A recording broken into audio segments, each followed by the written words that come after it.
خان رئیس کی حویلی میں ایک بار پھر سے جرگہ سجا تھا جہاں اس نے اپنا آخری فیصلہ سنانا تھا۔ تو خان صاحب کیا فیصلہ کیا آپ نے؟ معزز جرگہ کے استفار پر اس نے کافی دیر نظریں زمین پر گاڑے رکھی تھی۔ فیصلہ سناؤ اپنا خان رئیس۔ ان کے چچا جس نے انہیں باپ بن کے پالا تھا ابھی آج ہی اپنے گاؤں سے یہاں آئے تھے۔ انہیں یقین تھا وہ اپنی پڑھی لکھی شہری بیوی کی زد میں نہیں آئے گا اور اپنی جان کو مقدم رکھے گا۔ میرا وہی فیصلہ ہے محترم، میں خون بہا میں اپنی جان ہی دوں گا، بے شک معزز جرگہ ابھی میری جان لے لے۔ خان رئیس کی بہادری پہ سبھی ہکا بکا رہ گئے تھے۔ رئیس یہ کوئی عقل مندی نہیں ہے، مجھے بات کرنی ہے، تم سے ادھر آؤ۔ خان رئیس کے چچا فضل گھبرائے سے اس کا بازو تھامے ایک طرف لائے تھے۔ یہی بہادری ہے بابا جان، میں بغیرت نہیں بن سکتا، میں اپنی بیٹی اس ظالم سماج کے حوالے نہیں کروں گا، چاہے میری جان جاتی ہے تو چلی جائے۔ وہ اپنے فیصلے پہ ڈٹا تھا۔ پر ہم تمہاری جان پر ظلم نہیں ہونے دیں گے۔ ارے بیٹیاں تو ہوتی ہیں قربان ہونے کے لیے، ایسی بیٹی کا کیا فائدہ جو باپ کی زندگی نہ بچا سکے۔ مرید خان جاؤ اسے لے کر آؤ۔ فاضل خان نے غصے میں کہتے ساتھ ہی اپنے بیٹے کو حکم سنایا، پر خان رئیس نے نظریں زمین پر گاڑے رکھی تھیں۔ خان رئیس وہاں جانے کا فائدہ نہیں بابا، وہ یہاں نہیں ہے۔ فاضل خان جو اس کی جامع جبے آگ بگولا ہو رہے تھے خیر سناٹے کی زد میں آئے تھے۔ کیا کہا بیٹی حویلی میں نہیں ہے تو کہاں گئی خان؟ اس وقت وہ لوگ تمہاری جان لے لیں گے۔ فاضل خان کی آواز صدماتی کیفیت میں غم میں ڈوبی تھی۔ ہاں وہ نہیں ہے بابا، اور ہمیشہ بیٹی ہی کیوں باپ اور بھائی کے کیے کی سزا بھگتے؟ جس نے جرم کیا سزا بھی اسی کو ملنی چاہیے۔ جرم مجھ سے سرد ہوا، سزا بھی میں جھیلوں گا۔ خان رئیس نے حتمی انداز پہ اس کے خاندان کے سبھی لوگ پریشان ہو اٹھے تھے، پر ہم ایسا نہیں ہونے دیں گے خان۔ فاضل خان اسے گھورتے واپس گئے تھے، لیکن جرگے میں کی گئی ان کی اگلی بات نے خان رئیس کو مزید بھنور میں ڈال دیا، جسے سنتے ہی مہرالنساء نے طوفان کھڑا کر دیا تھا۔ واہ خان رئیس واہ، تم نے اس اولاد کو بلی چڑھا دیا جو اس دنیا میں آئی ہی نہیں، کیسے اتنے ظالم بن سکتے ہو تم؟ مہرالنساء اس کے گریبان میں ہاتھ ڈالے چیخی تھی، لڑکی تمہاری اتنی جرأت کہ تم گھر کے مرد سے زبان لڑاؤ؟ اگر تمہیں آنے والی اولاد کا غم اتنا ستا رہا ہے تو بتاؤ وہ کہاں ہے، کدھر غائب کر دیا تم نے اسے؟ ارے کیسی عورت ہو تم جو شوہر کو دشمنوں کے ہاتھ سونپ رہی ہو؟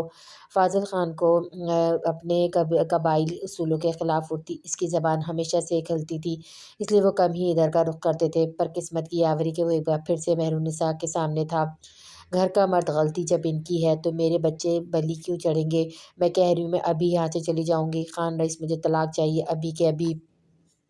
مہرالنساء کی بات سنتے ان کی ذات میں بھونچال برپا ہوا تھا اور اگلے ہی لمحے اس پر ہاتھ اٹھا بیٹھے تھے۔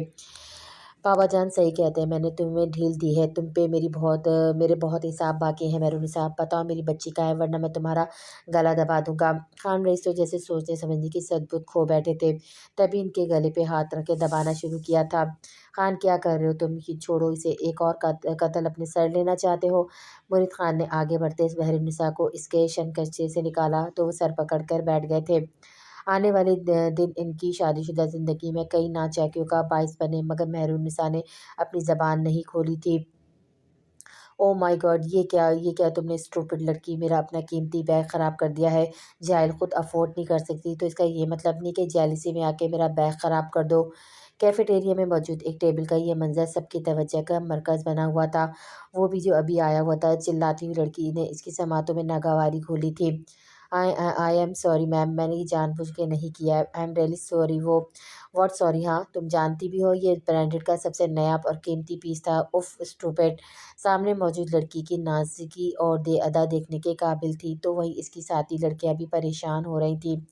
ایکسکیوز می میم، جب وہ کہہ رہی ہے کہ بائی مسٹیک یہ سب ہوا تو آپ کو ان کی بات سن لینی چاہیے۔ ویسے بھی آپ کا بیگ کسی انسان کے ایموشنز اور فیلنگز سے بڑھ کر تو قیمتی نہیں ہوگا نا۔ اپنے سامنے اخبار پھیلا کے بیٹھے اس شخص نے خود کو ماحول سے لاتعلق ظاہر کیا تھا، مگر جانی پہچانی آواز پہ چونکتے ہوئے سیدھا ہو بیٹھا۔ شاید جہاں وہ لڑکی ہوتی تھی وہ منظر کافی انٹرسٹنگ ہو جاتا تھا۔ اے یو، تم جانتی بھی اس کی کیا قیمت ہے؟ وہ لڑکی پھر سے اپنی عمارت کا رعب جھاڑ رہی تھی۔ جی بالکل، میں اچھے سے جانتی ہوں اس بیگ کی کیا قیمت ہے۔ انفارچونیٹلی میں جس برانڈ کا آپ ریپلیکیٹ بیگ لے کر گھوم رہی ہیں نا، اسٹاک میں اس برانڈ کا بیگ تو ضرور ڈسپلے ہوا ہے، لیکن اس رنگ میں تو ان کا بیگ پبلک میں ہے ہی نہیں ہوا ہے۔ سو میرا خیال ہے آپ کو یہ دکھاوتی بیگ کچرے کے ڈبے میں پھینک دینا چاہیے۔ رائٹ، کیونکہ اس ڈپلیکیٹ برانڈ کی قیمت زیادہ سے زیادہ $3 to $4 ہوگی۔ اس نے سامنے ٹھہری لڑکی کے چہرے پہ ہوائیں اڑتی دیکھی تھی اور اس کا بیگ اٹھاتے ڈسٹ بن کی طرف اچھالا تھا۔ Seriously you go no mat और oh my god you bloody bitch, तुमने मेरा बैग डस्टबिन में फेंक दिया है। वो शर्माती कैफियत में चिल्लाते डस्टबिन की तरफ बढ़ी। बिल्कुल, अगर 2 मिनट मज़ीद आप यहाँ ठहरी तो यही हाल आपका भी हो सकता है। इसके मुस्कुरा के कहने पर मुकाबिल जी जान से सुलगती हुई पाँव पटकती हुई वहाँ से निकली थी। मेरा ऑर्डर रेडी हो गया। वो दूसरी लड़की की तरफ बढ़ी थी, जबकि वो वेट्रेस इस फरिश्ता बन के नाजिल हुई लड़की को मशकूर निगाहों से देखने लगी। क्या चीज़ है ये लड़की? वो उसे देखकर मुस्कुरा रहा था, जिसने आज अपने बालों की चुटिया को खोल रखा था। गोल्डन कर्ली हेयर्स इसके सुर्ख सफ़ेद मगरबी रंगत पे बेहद हसीन लग रहे थे। जब इधर देखती लड़की की निगाह अपनी तरफ मुस्कुरा कर देखते हुए शख्स पे पड़ी थी। वर्ड क्या मेरी शक्ल पे जोक लिखा है मिस्टर? वो कमर पर हाथ रखते हुए इससे मुखातिब थी। इसके मुस्कुराते लब फ़ौरन सिकुड़े थे। नहीं, ऐसा कुछ नहीं है, बस एक बात कन्फ्यूज़ कर रही है। इसने अपने दिमाग में अटकता सवाल पूछना चाहा। इसने ब्रूच का गोया पूछने की इजाज़त मांगी थी।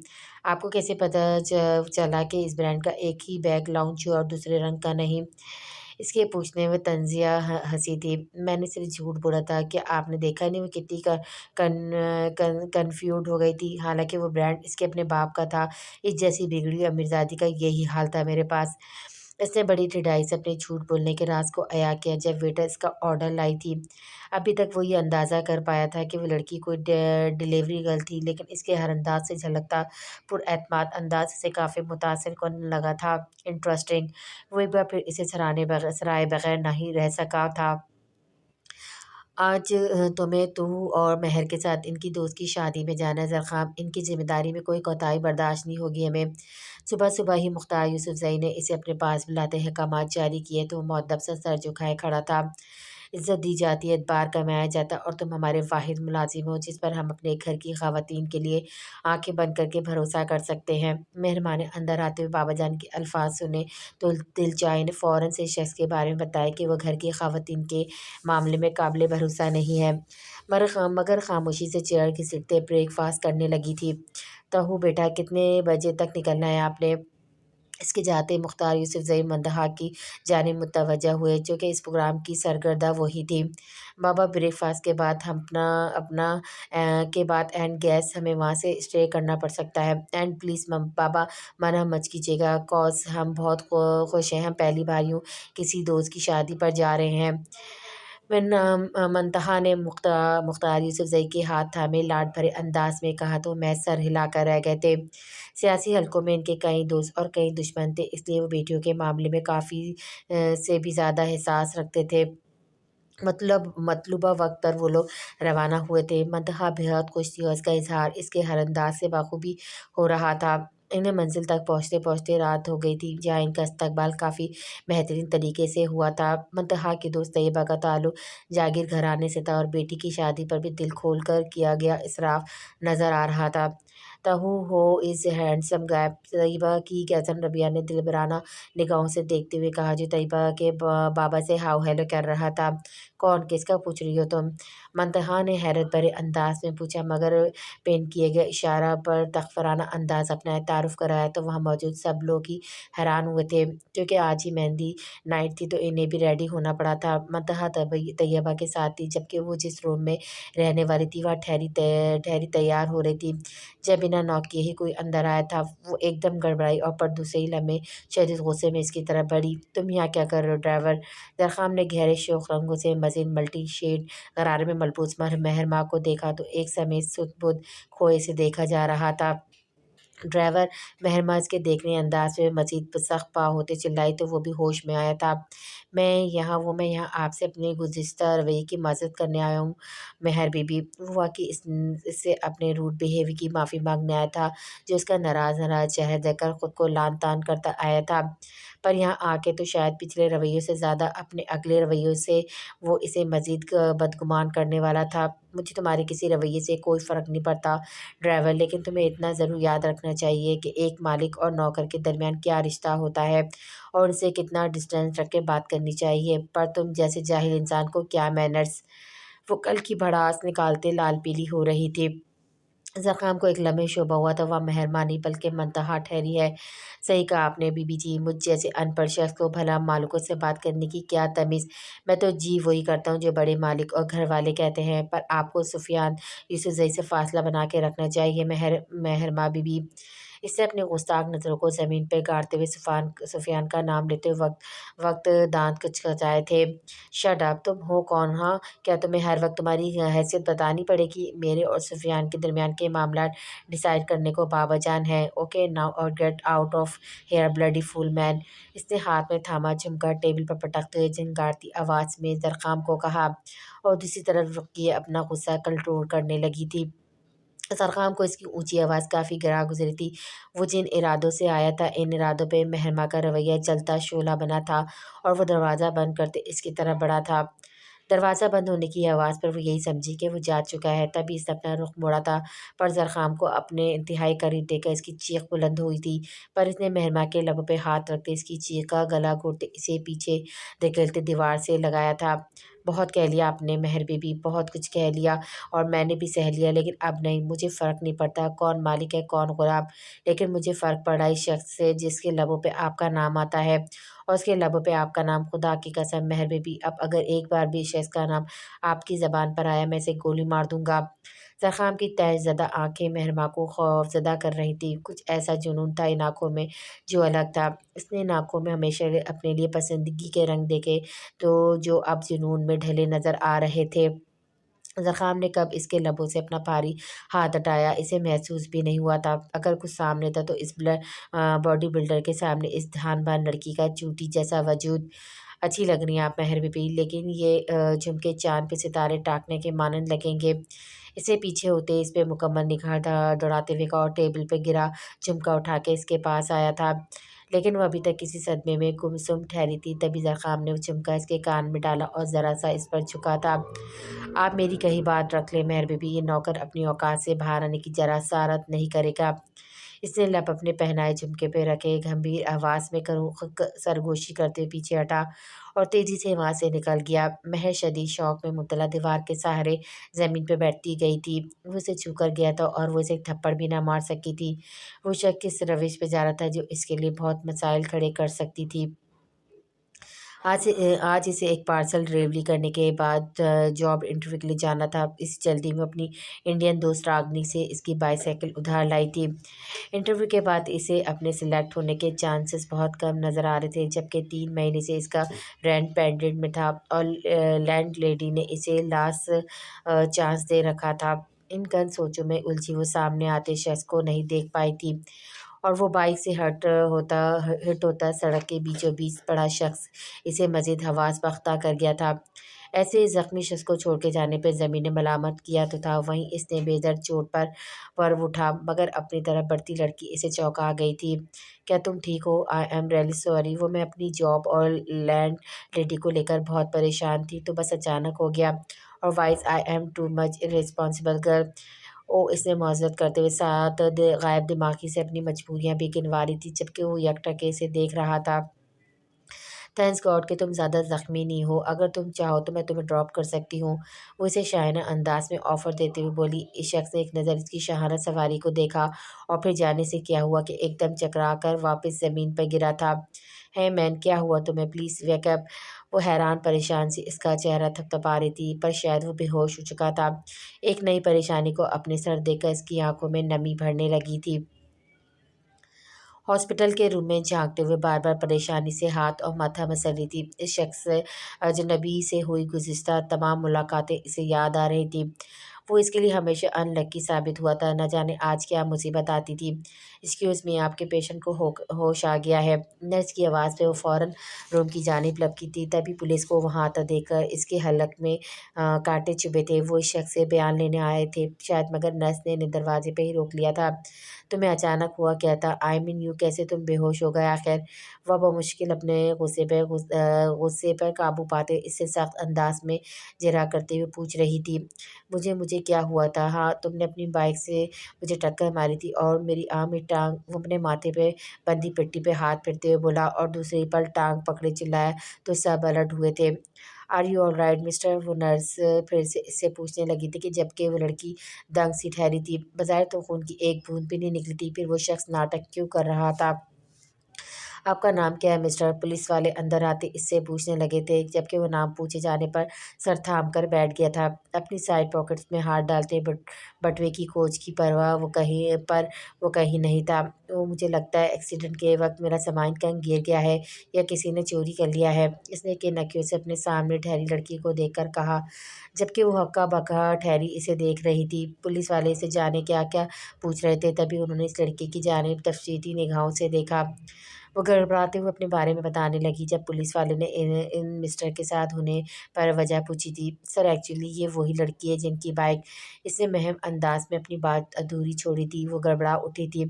अगर इस शख्स ने बोल दिया कि इसका एक्सीडेंट इसकी बाइक से हुआ तो वो यकीनन किसी बड़ी मुश्किल का शिकार हो जाती। उसने तो उंगलियां लबों से मिस करते महम अंदाज में इसे चुप रहने की इल्तिजा की थी। इस लड़की के बाइक से किया है। पुलिस वाले अभी भी इसे शक की निगाह से देख रहे थे।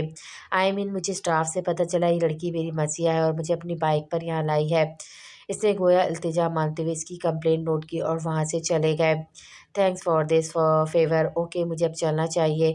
वो वहाँ से जाने लगी थी। हाँ क्या तुम डॉक्टर को बुला दोगी? मेरे सर में शदीद दर्द हो रहा है। इसके मुँह उठते ही वो एक बार फिर से करा उठा था।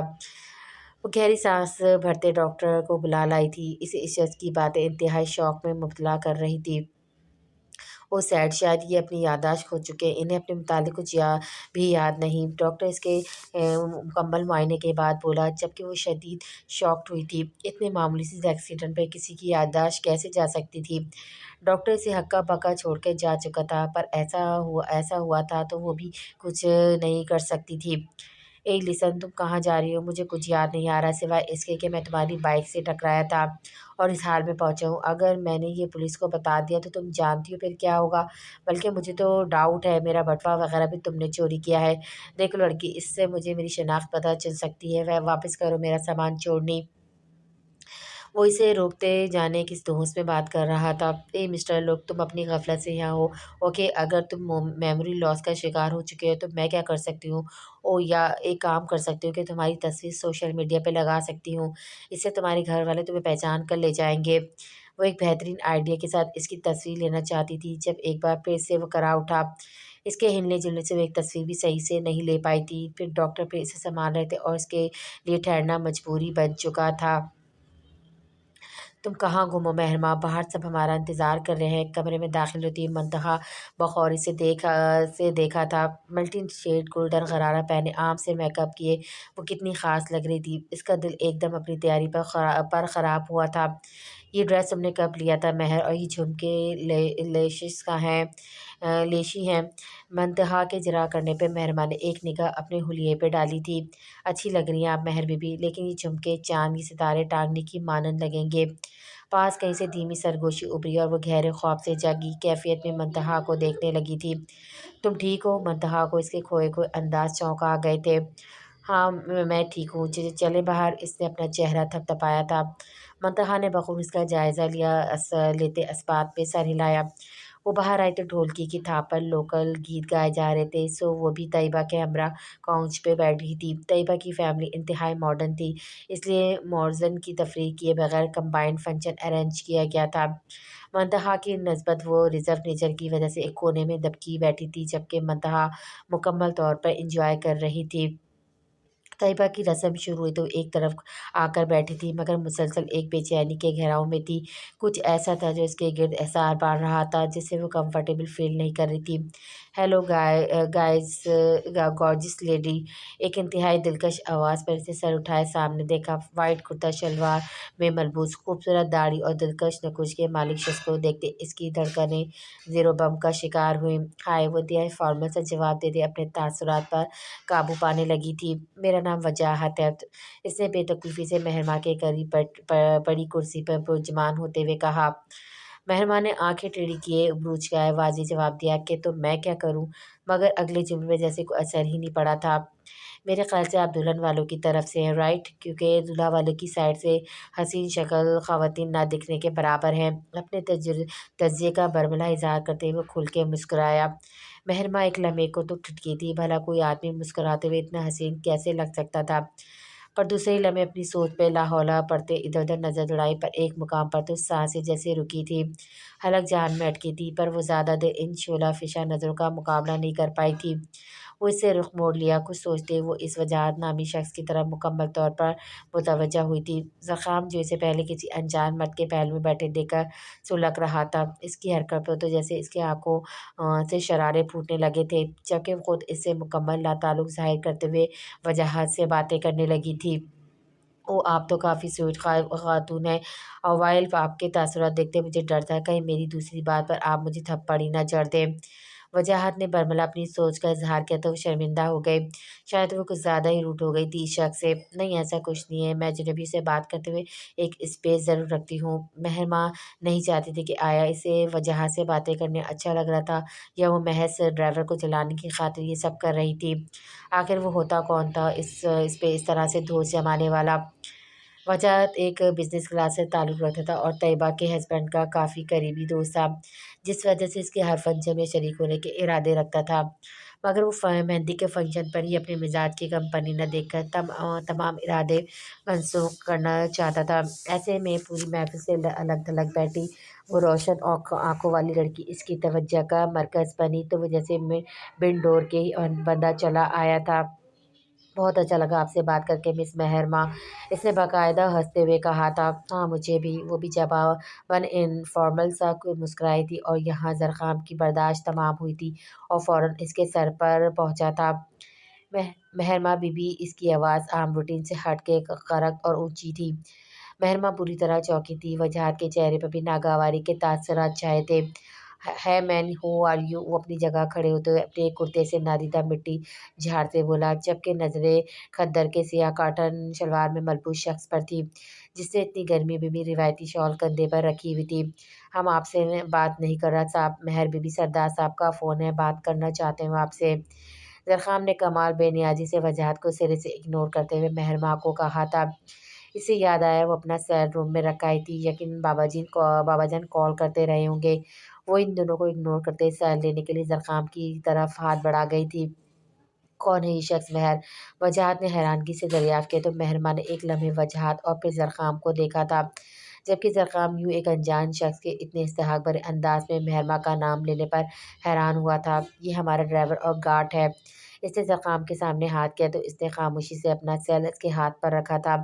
وہ کانوں سے لگائے ہیلو ہیلو کرتے شور سے ذرا دور ہٹی، پر دوسری طرف سے مکمل خاموشی پاتے اس نے موبائل کان سے ہٹاتے سامنے کیا تھا جب وہ اس کے ہاتھ سے سیل لے کیا۔ کیا بدتمیزی ہے یہ، تم نے مجھ سے جھوٹ کیوں بولا؟ وہ یکدم سیخ پا ہوئی تھی، جبکہ زرخام خاموش نظروں سے اس کا سرخ پڑتا چہرہ دیکھنے لگا تھا۔ حد ہے، میں نے تمہارے جیسے فضول آدمی کی بات پر یقین کیوں کیا؟ وہ خود کو کوستی وہاں سے ہٹنے لگی، پر زرخام نے اس کا راستہ روکا۔ ہاؤ ڈیر یو، تم ہوتے کون ہو میرا راستہ روکنے والے؟ وہ اس پہ دھاڑی ہی تو رہی تھی۔ زرخام نے اس کے سڈول بازو میں اپنی انگلیاں تقریباً گاڑتے ہوئے اسے اپنے ساتھ گھسیٹتے ہوئے گھر کے سنسان حصے میں لایا۔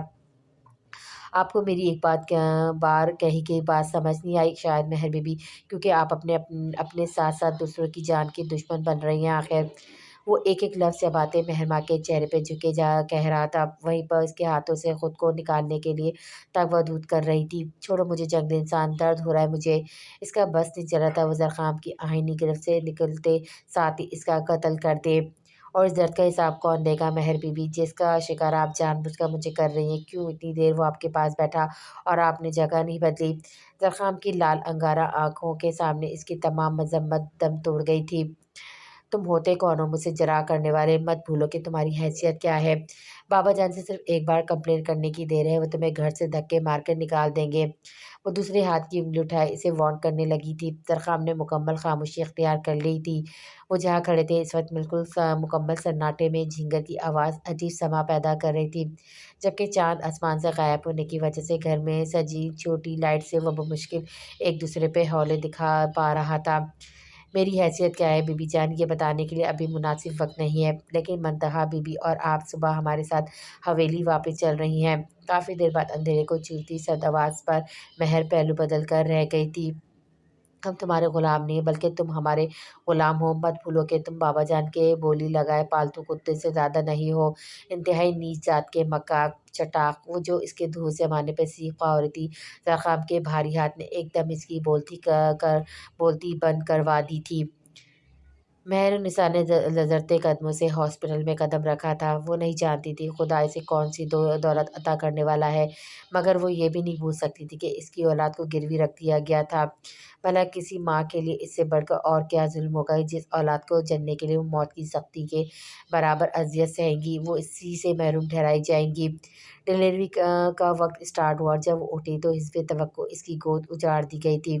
سردار رئیس نے اسے اتنا تک جاننے کا حق نہیں دیا کہ وہ بد نصیب بیٹا تھا یا بیٹی۔ وہ بھری گود سے ہاسپٹل گئی تھی اور خالی گود لیے واپس آ گئی تھی۔ ان دونوں کے درمیان سرد تعلقات کا آغاز ہوا تھا۔ مہر النساء، جو ہونا تھا ہو گیا، کم سے کم اب تو تم ہمیں ہماری بیٹی کا پتہ بتا دو۔ وہ دنیا کی سختیاں سہنے کو بہت چھوٹی ہے۔ کیا یہ خدا کا قہر نہیں کہ ہم اپنی اولاد کے ہوتے ہوئے بھی بنجر زمین کے جیسے ہیں؟ کتنے دنوں بعد وہ انہیں مخاطب کر بیٹھے تھے۔ سچ میں خان رئیس، سچ میں ہماری اولاد ہے؟ بتاؤ کس گھاٹ پہ اسے قربان کیا؟ مجھے اتنا تو بتاؤ، وہ بد نصیب لڑکی تھی یا لڑکی؟ رئیس خان، میں تمہیں کبھی معاف نہیں کروں گی۔ تمہاری وجہ سے میری کوکھ اجڑ گئی۔ نفرت ہے مجھے تم سے۔ سنا تم سے بے حد بے پناہ نفرت۔ وہ اس کا گریبان تھامے گریزاری کر رہی تھی۔ چلو ایک سودا کرتے ہیں، تم مجھے میری اولاد کا نشان بتاؤ، میں تمہیں ہماری بیٹی کا پتہ بتاؤں گی۔ خان رئیس بیٹا بڑی بے رحمی سے اپنے آنسو صاف کرتے ہوئے بولی تھی، میں بس اتنا بتا سکتا ہوں، وہ جہاں ہے زندہ ہے۔ خان رئیس کی بات سنتے درد کی ایک اور لہر سینے میں اٹھی تھی۔ کیسی بد نصیب ماں تھی وہ! اس کی دونوں اولادیں زندہ تھیں، پر وہ مجبوریوں میں گھر کے ان سے دور ہو گئی تھیں۔ تمہاری بیٹی بھی زندہ ہے خان، پر مجھے ڈر ہے کل وہ تمہارے کسی اور قتل کے دیت بن جائے، اس لیے میں یہی سمجھ لوں گی وہ بھی مر گئی۔ مہر النساء نے دل پہ ہاتھ رکھتے ہوئے کہا اور وہاں سے ہٹ گئی۔ ایک رات وہ کمزور لمحوں کی چاہ میں گرے ان کے پاس آئے اور وہ ٹوٹی بھیگی پھر سے ان سے ٹوٹے رشتے جوڑنے لگی تھی۔